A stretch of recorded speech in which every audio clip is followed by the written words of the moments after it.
Unforgettable stories out of Western Jamaica from the scrapbooks of Adrian Freighter.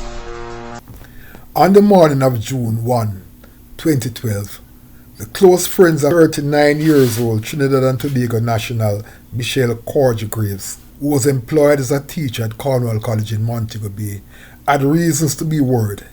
She had gone missing without a trace, and calls to her cellular phone went unanswered. Coudray-Greaves, the daughter of Marlene Courdray, the then local government minister in Trinidad and Tobago, was the mother of 3 young children. On her own here in Jamaica, she was said to be quite busy on the local social circuit. After some 2 weeks of searching for Coudray-Greaves without success, her friends in Jamaica and her family in Trinidad and Tobago were becoming increasingly worried.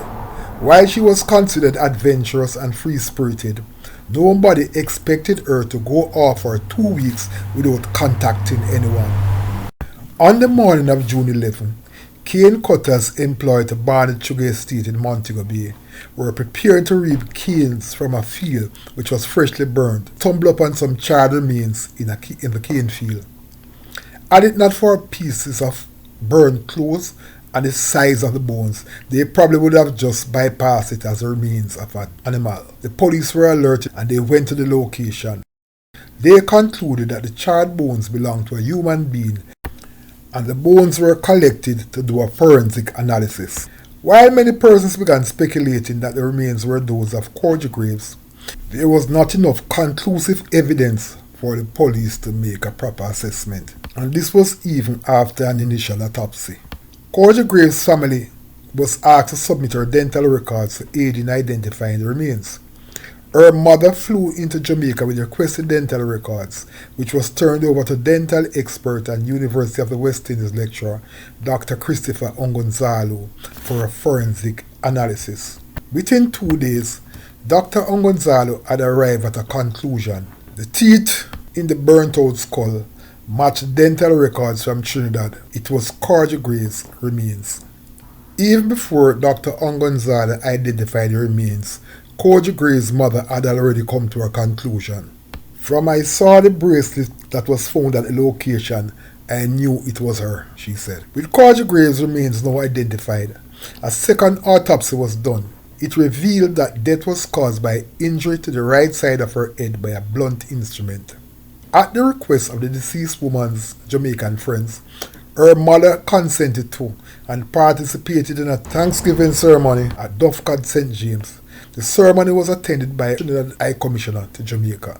Subsequent to the ceremony, Coudray-Greaves' remains were cremated. The cremated remains were taken back to Trinidad for an official funeral. On June 30, 45-year-old taxi operator Ivan Taylor of a Westmoreland address, who reportedly provided Coudray-Greaves with chartered service, was arrested and charged for her murder.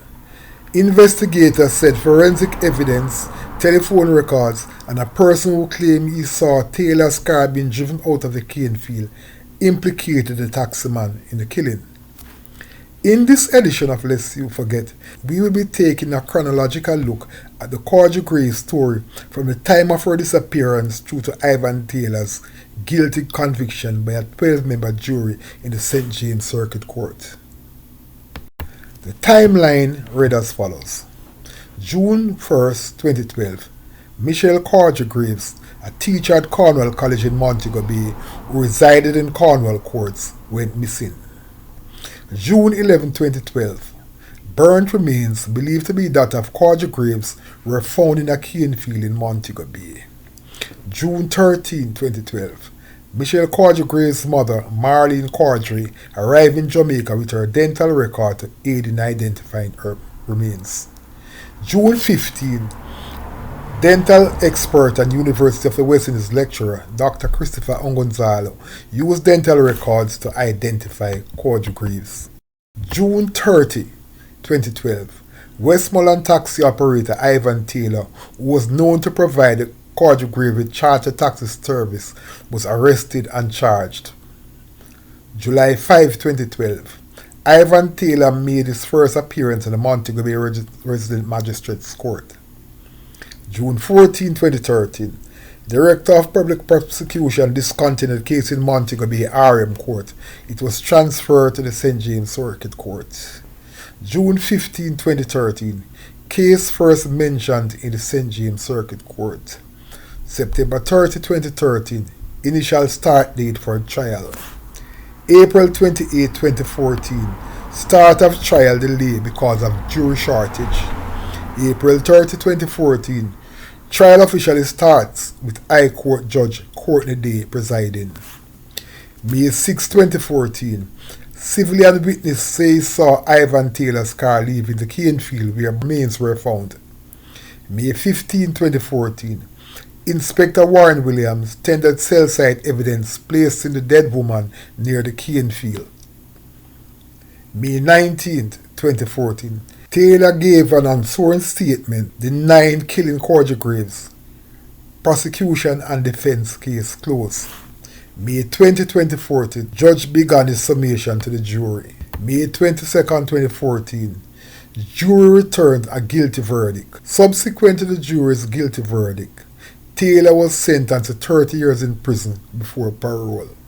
In looking back at this story, it was definitely one of those unforgettable stories out of Western Jamaica. Unforgettable stories out of Western Jamaica from the scrapbooks of Adrian Freighter.